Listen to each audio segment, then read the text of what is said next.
The signal came on a Tuesday night when Corporal Jiho was eating cold noodles at his station. He almost missed it. The sound was so faint, so buried in the static of distant stars, that he thought it was just another piece of space noise. But then it repeated, and repeated again. The same pattern, over and over, like a heartbeat refusing to stop. Yiho put down his noodles and leaned forward. His fingers moved across the console, filtering out the background radiation, cleaning the signal. What emerged made his blood run cold. It was not random. It was structured. It was a message. For 3 weeks, the best minds on Earth worked to decode it. Dr. Yuna led the team, sleeping only a few hours each night, drinking coffee until her hands shook. She was a xenobiologist, trained to study alien life that humanity had never actually found. Now, for the first time, she had proof that they were not alone. When the translation finally came through, Yuna read it aloud to the assembled scientists. Her voice was steady, but her eyes were wet. We are the last. The hollow consumes all. We have heard legends of your kind, the Deathworlders, who breathe poison and walk in crushing gravity. If any truth exists in those legends, we beg you, save what remains of us. The room was silent. Someone whispered a prayer. Someone else began to cry. The message came with more than words. It carried coordinates to a distant corner of the galaxy. It carried biological data about the senders, a species called the Valorans. And it carried recordings. Terrible recordings. Cities burning. Ships torn apart. Billions of creatures swarming across planets like a living tide. Eating everything, leaving nothing but bone and dust. The enemy was called the Hollow, a mindless swarm that consumed all life. The recordings showed civilizations falling, species with technology far beyond humanity, with ships that could bend space and weapons that could crack moons. All of them fell. All of them died. And now the last survivors were calling for help. Not from the powerful. Not from the advanced. They were calling for the monsters. The Deathworlders. Humanity, the United Earth Council, met in emergency session. Representatives from every nation argued for days. Some said it was a trap. Others said humanity should stay hidden, stay safe, let the galaxy burn if it must.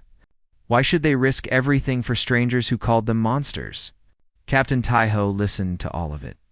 He was a tall man with gray at his temples and scars on his hands from wars that most people had already forgotten. He had commanded ships in 3 colonial conflicts. He had watched friends die in the vacuum of space. He knew what war cost. When the arguments finally paused, Taiho stood. The chamber went quiet. I have heard all of your reasons to stay, he said.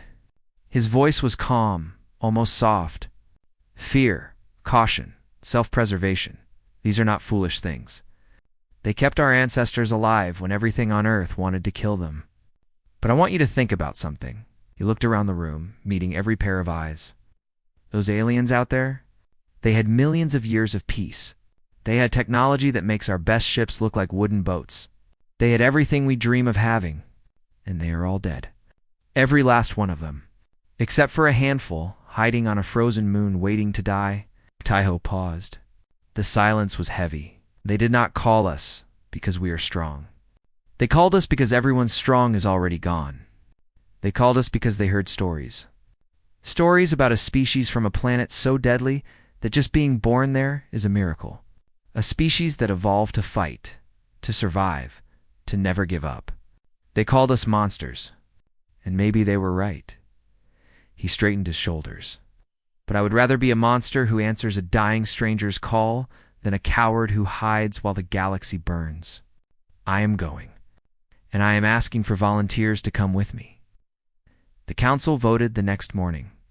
By a margin of 3 votes, the mission was approved. A single ship, 200 crew, no backup, no reinforcements.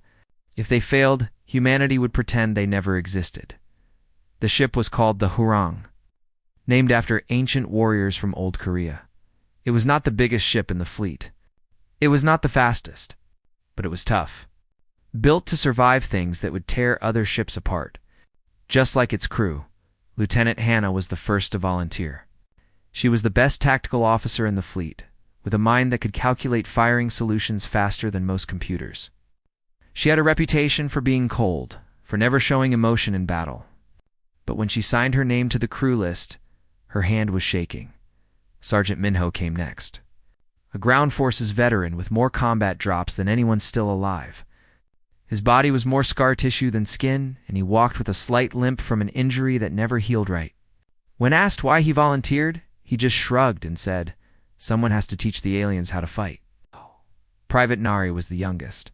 Just 22 years old, fresh from training, never seen real combat. Her mother cried when she heard the news.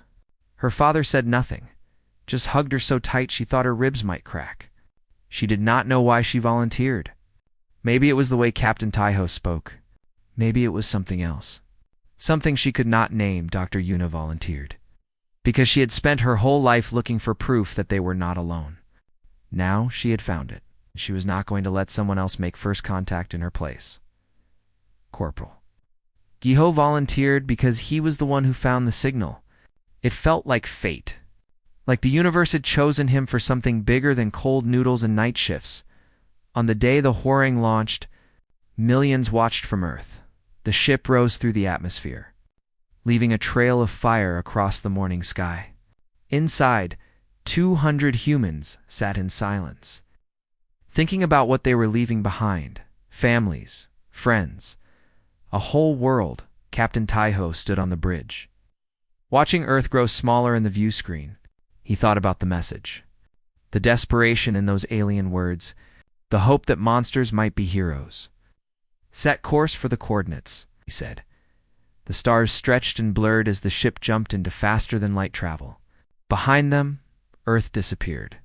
Ahead, somewhere in the darkness, a dying species was waiting. The monsters were coming. And for the first time, in a very long time, the galaxy had a reason to hope. The journey took 8 months. 8 months of empty space, of stars passing like silent ghosts, of waiting and wondering what they would find at the end. 8 months for 200 humans to prepare for a war that had already destroyed civilizations older than human history. Dr. Yuna spent her days studying the Valoran biological data. She learned that they were beautiful in a fragile way. Their bones were made of something like crystal, delicate and light. Their skin was so thin that Earth's normal sunlight would burn them in minutes. They lived for thousands of years, aging slowly, thinking deeply. They had never needed to fight. Their world had been kind to them. Evolved in paradise, Yuna told Captain Taiho one evening, showing him images on her tablet. Low gravity, gentle sunlight, no predators, no disasters. They had millions of years of peace. I studied the images. The Valorans looked almost like ghosts, tall and thin, with large dark eyes and skin that seemed to glow faintly from within. "And then the hollow came," he said. Yuna nodded. They had no idea how to fight. No instincts for it. No history of it. When the swarm arrived, they tried to negotiate. They tried to reason. They tried to run. She paused. None of it worked. Ow. In the ship's training bay, Lieutenant Hannah ran combat drills every single day. She pushed the crew hard, harder than regulations allowed. They practiced fighting in high gravity that made their bones ache. They practiced fighting in darkness so complete they could not see their own hands. They practiced fighting in air so thin their lungs burned with every breath. "This is what the galaxy thinks is impossible," Hannah told them, her voice sharp and cold. "This is Tuesday for us. When we get there, the enemy will expect us to die like everyone else. We are going to prove them wrong." Private Nari trained until her muscles screamed and her vision blurred. She was not the strongest. She was not the fastest. But she never quit. When she fell, she got back up. When her body failed, her will kept pushing. Sergeant Minho watched her with approval. He remembered being young once, before the wars had taken pieces of him one battle at a time.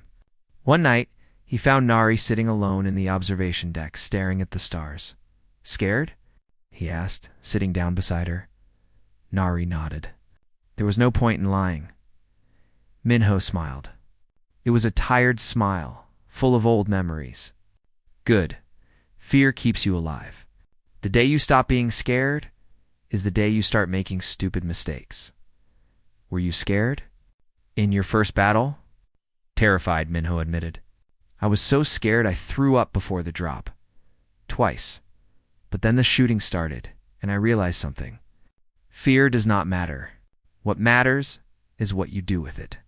You can let it freeze you, or you can let it fuel you. He looked at her, his eyes serious. On Earth, our ancestors faced things that should have killed them. Tigers, wolves, diseases, ice ages. They were scared every single day, but they survived anyway. That fear is in our blood, Nari. It is our oldest friend. Do not fight it. Use it, Nari. I thought about that for a long time after Minho left. Thou Gi about her parents back on Earth, about the life she might never return to. And she decided that if she was going to die out here, she would die fighting. Just like her ancestors, 3 months into the journey, the Warong passed through a dead system. 12 planets orbiting a dying sun. All of them hollow, empty, consumed. Captain Taiho ordered the ship to slow down. He wanted the crew to see this, to understand what they were fighting. The planets looked like skulls. The oceans were gone, boiled away or drained. The cities were ruins, broken towers reaching up toward a sky that no longer held life. Ships floated in orbit, their hulls torn open, their crews long dead. The Hollow did this, Taiho said over the ship's speakers. A civilization that lasted for 2 million years. Gone in less than a decade. This is what we are trying to stop. The crew watched in silence. Some cried. Some prayed. Some just stared, trying to understand the scale of the death they were seeing. Corporal Jiho found a signal buried in the wreckage. A final message from the planet below, recorded as the swarm broke through the last defenses. We thought we had time, the alien voice said. It was calm, almost peaceful. We thought we could negotiate. We thought if we gave them what they wanted, they would leave. We were wrong. If anyone hears this, do not make our mistake.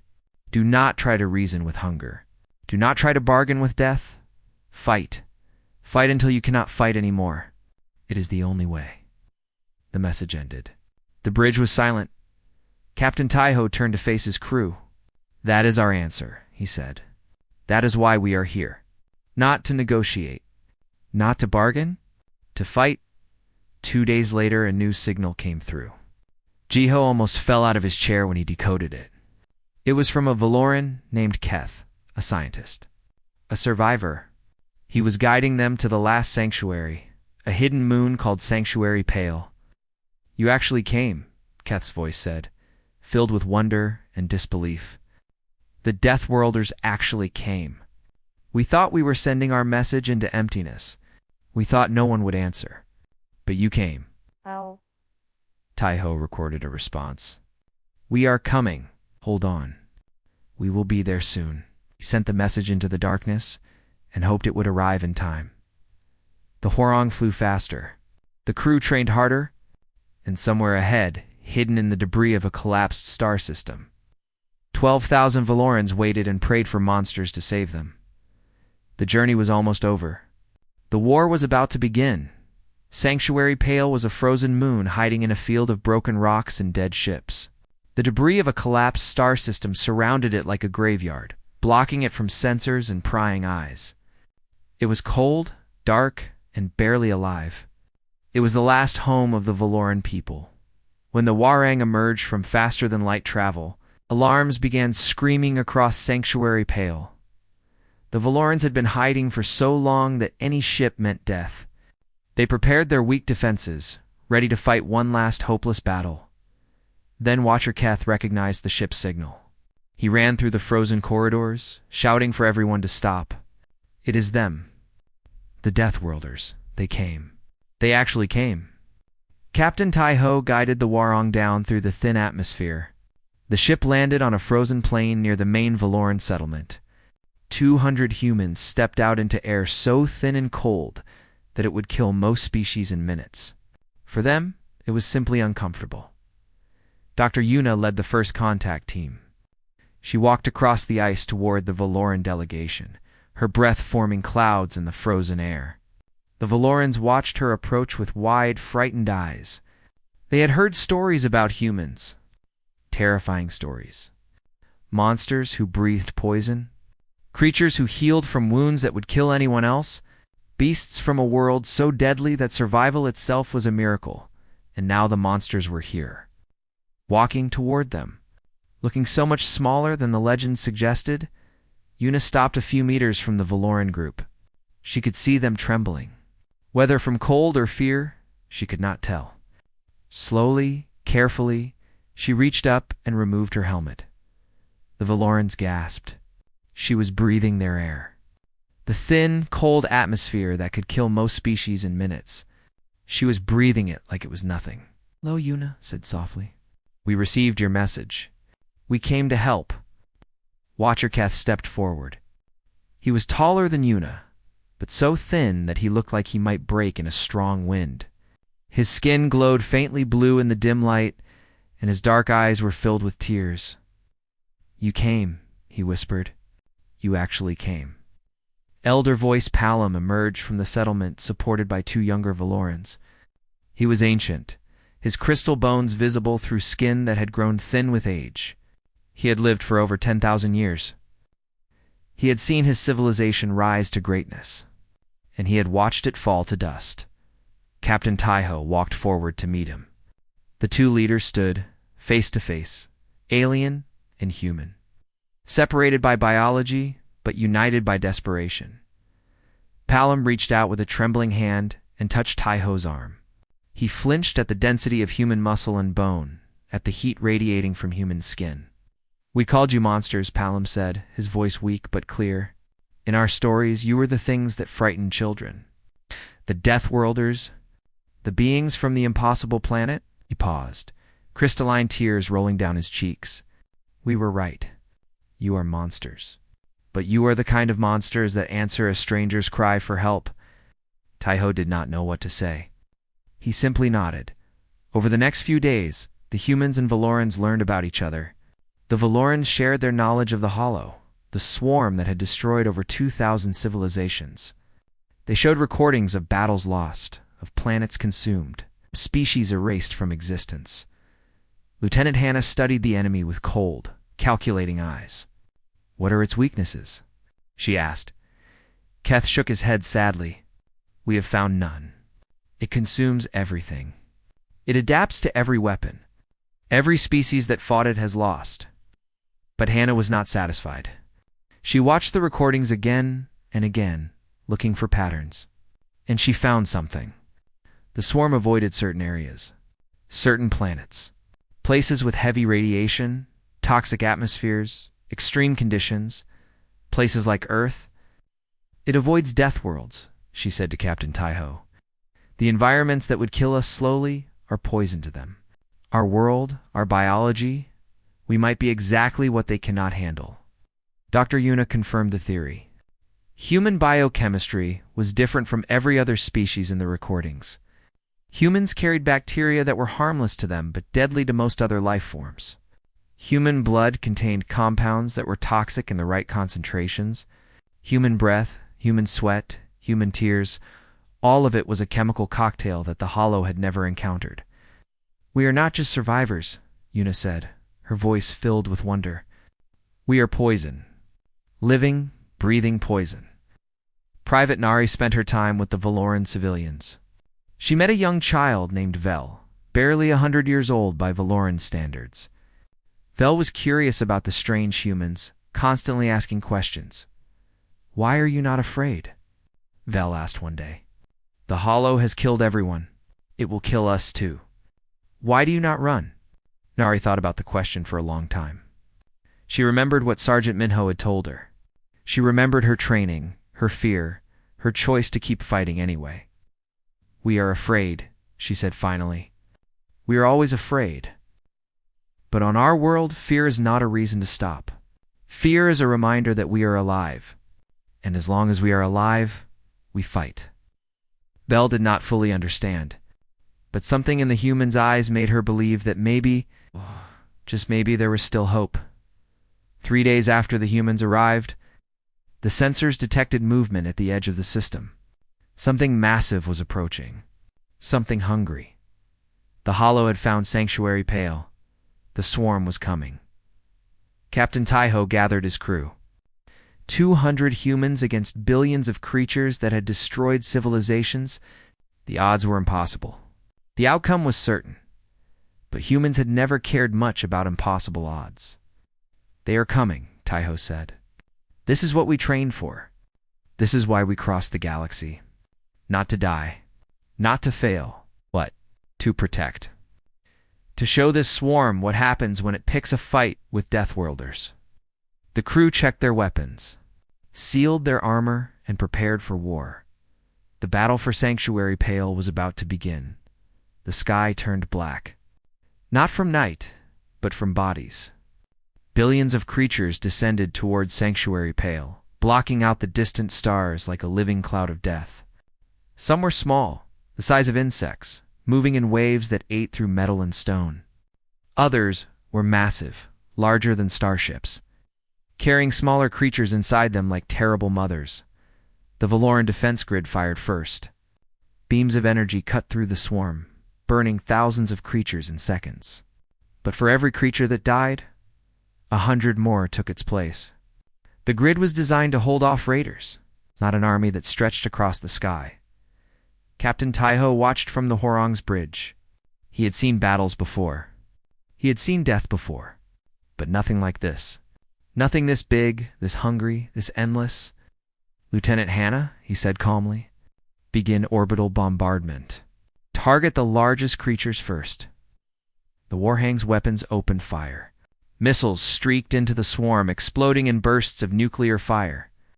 Massive creatures split apart, raining burning pieces across the frozen plains below. But still, the swarm came, flowing around the explosions like water around stones. "Ground forces deployed," Sergeant Minho reported over the radio. His voice was steady, professional. "We are in position." 150 humans stood on the frozen surface of Sanctuary Pale, wearing light armor and carrying weapons that would seem primitive compared to the technology that had already failed against the Hollow. Behind them, 12,000 Valorans huddled in their shelters, watching through cameras, praying to gods that had not answered their prayers in a very long time. The first wave hit the ground like a storm. Creatures the size of dogs, with too many legs and mouths full of teeth that could chew through steel. They rushed toward the human line, screaming sounds that no throat should make. "Fire!" Minho roared. The humans opened up with everything they had. Kinetic rifles that fired metal slugs at incredible speeds. Plasma grenades that turned the frozen ground to glass. Fusion blades that burned hot enough to cut through anything. Creatures died by the thousands. But more kept coming. Private Nari stood in the line, firing until her rifle overheated, switching to her sidearm, firing until that was empty too. A creature lunged at her, all teeth and claws. She caught it with her bare hands, feeling its jaws snap against her armored gloves. She threw it aside and crushed its head with her boot beside her. Another soldier fell, dragged down by a mass of smaller creatures. Nari tried to reach him, but there were too many. She heard him screaming, then silence. She kept fighting on the Hurong. "Our lieutenant." Hana coordinated the battle with machine-like precision. She tracked every human, every creature, every weapon. And she noticed something. The swarm was pulling back in certain areas. Not retreating exactly. More like flinching. And those areas all had one thing in common. Dr. Yuna Hana called out, "I need you on the bridge, now." Yuna arrived within minutes, still pulling on her coat. She looked at the tactical display at the patterns Hana was showing her. "They are avoiding the areas with the highest radiation," Hana explained. "Our weapons are leaving traces. And look here, near the infantry line. The creatures are dying faster in close combat than from our guns." Yuna understood immediately. Human contact. Our biochemistry. We are toxic to them at close range. She ran tests frantically using data from the battle. The results confirmed her theory. Human bacteria killed the smaller creatures within minutes of exposure. Human blood was like acid to their flesh. Even human breath, loaded with compounds harmless to humans but alien to everything else, was damaging them. Captain Yuna reported, her voice shaking with excitement. We are the weapon. Our bodies. Our biology. Everything that makes us Deathworlders is poison to them. Ho did not hesitate. He opened a channel to the ground forces. All units, this is the captain. Close combat is more effective than ranged. Your bodies are toxic to them. Get in close. Make them bleed. Make them burn. On the surface, Sergeant Minho heard the order and laughed. It was not a pleasant laugh. It was the laugh of a man who had survived too many wars to be surprised by anything. You heard the captain? He shouted to his soldiers. Time to get personal, the humans charged. What followed was unlike anything the galaxy had ever seen. Humans fighting with knives, with fists, with teeth. Creatures that had consumed civilizations recoiled from these strange, dense, terrifying beings who refused to die. Every wound the humans took, they kept fighting. Every creature they grabbed died screaming. Poisoned by the simple touch of human flesh, Nari found herself back to back with Minho, surrounded by a sea of creatures. Her armor was cracked. Her hands were bleeding, but she was still standing. It's not bad for your first battle, Minho said. Punching a creature so hard, its shell cracked. I think I prefer training, Nari replied. Kicking another creature away, they fought for hours. The sun rose over Sanctuary pale, weak and distant, casting long shadows across a battlefield covered in bodies. Human bodies. Creature bodies.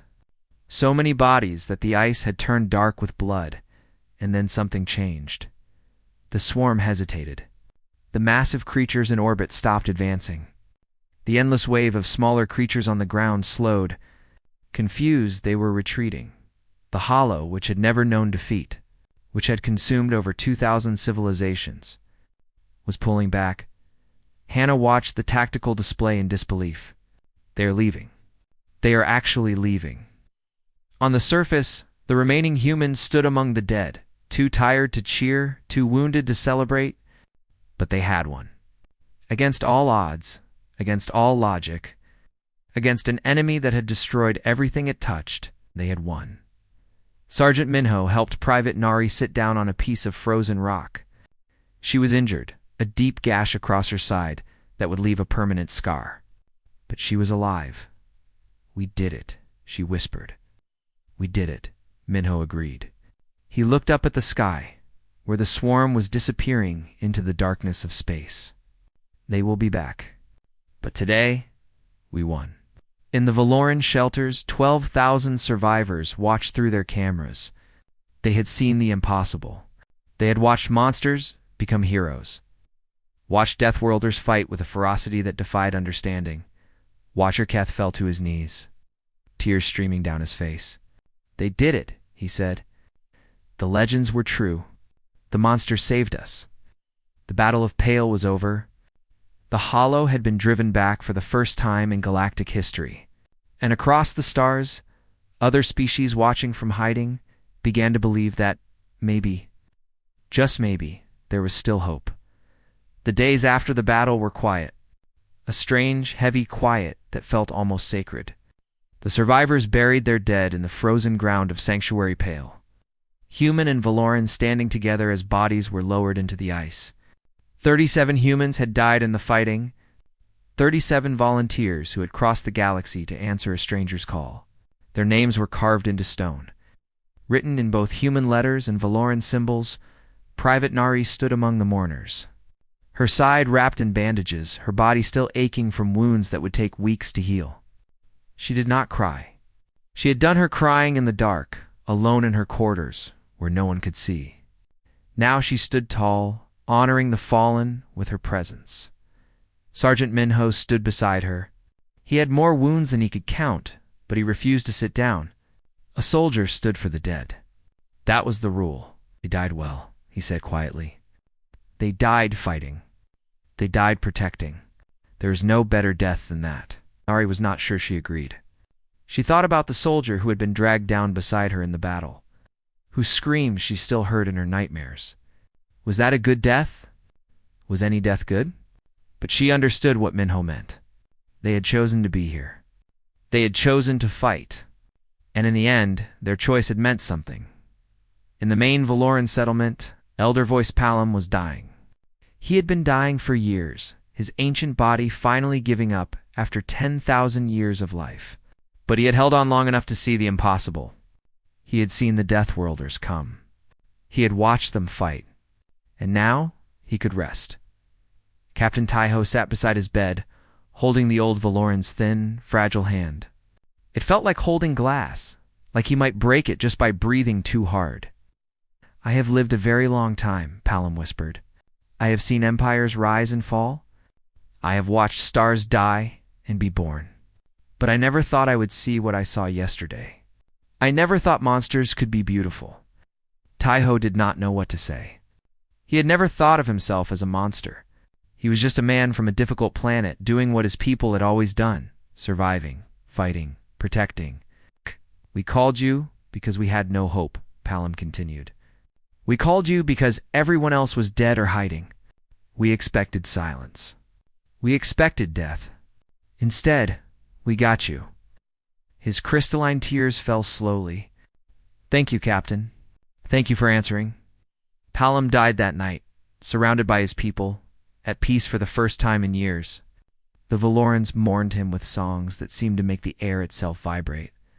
Beautiful, haunting songs that spoke of loss and hope and the strange. Miracle of being saved by the very creatures they had once feared. Watcher Keth stepped into Palom's role as leader. His first act was to approach Captain Taiho with a proposal. "We offer alliance," Keth said formally. "The Valoran people will share everything we have. Our technology, our knowledge, our history. In return, we ask only one thing." "Name it," Taiho said. "Teach us to fight. Teach us to survive. Make us strong enough to stand beside you when the Hollow returns." Taiho agreed without hesitation. The alliance was sealed not with documents or ceremonies, but with a simple handshake between two beings who could not have been more different, united by a shared purpose.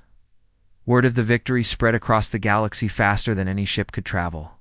Hidden civilizations that had been waiting to die received the recordings. They saw humans fighting with their bare hands. They saw the Hollow retreat. They saw the impossible. Signals began pouring in. Species that had hidden for centuries reached out. Survivors from worlds consumed by the swarms sent messages of hope. Refugees begged for protection. Scientists offered to share knowledge. Warriors asked to join the fight. The galaxy was waking up, and it was looking to humanity. Dr. Yuna spent her days cataloging the responses, organizing them, trying to make sense of the flood of information. 100 civilizations had made contact in the first week alone. Some were powerful, with technology that made humanity look primitive. Others were weak, barely surviving, desperately hoping for help. "What do we do with all of this?" she asked Captain Taiho, showing him the endless list of messages. Taiho looked at the names, the coordinates, the pleas for help. Each one represented millions of lives. Billions, maybe. All of them looking to humanity, the Deathworlders, the monsters, for salvation. "We do what we did here," he said. "We answer, we fight. We protect." Lieutenant Hannah was promoted to commander. She began planning the first joint human-Valoran military force, training programs that would teach other species how to fight like humans. It would take years, maybe decades, but for the first time, the galaxy had a coordinated defense. Sergeant Minho visited Nari in the medical bay. She was recovering well, the doctor said. The scars would fade, mostly. "I have something for you," he said, pulling a small object from his pocket. It was a medal. Not from Earth, but crafted by the Valorans. Delicate crystal, shaped like a star, with words etched in both languages. "First of Pale's defenders," Minho read. "They made these for everyone who fought, but I wanted to give you yours personally." Nari took the medal with trembling hands. It was the most beautiful thing she had ever held. "I was so scared," she admitted. "The whole time, I was terrified. Minho smiled. I know I was too, but you fought anyway. That is what makes you a soldier, Nari. Not the absence of fear. The presence of courage. 8. Pinned the medal to her chest and promised herself she would earn it every day for the rest of her life. The Hwarang prepared to leave Sanctuary. Pale. There were other signals to answer, other worlds to save. The war against the Hollow was far from over. The swarm would regroup. It would return. And when it did, humanity would be there to meet it. Captain Taiho stood on the bridge, watching the stars through the view screen. So many stars. So many worlds. So many lives depending on people like him, like his crew, like every human who had ever survived the impossible. Dr. Yuna approached him with a datapad. Captain, we have received over 1,000 new messages. More species want to join the Alliance. More want our help. Taiho took the pad and scrolled through the names.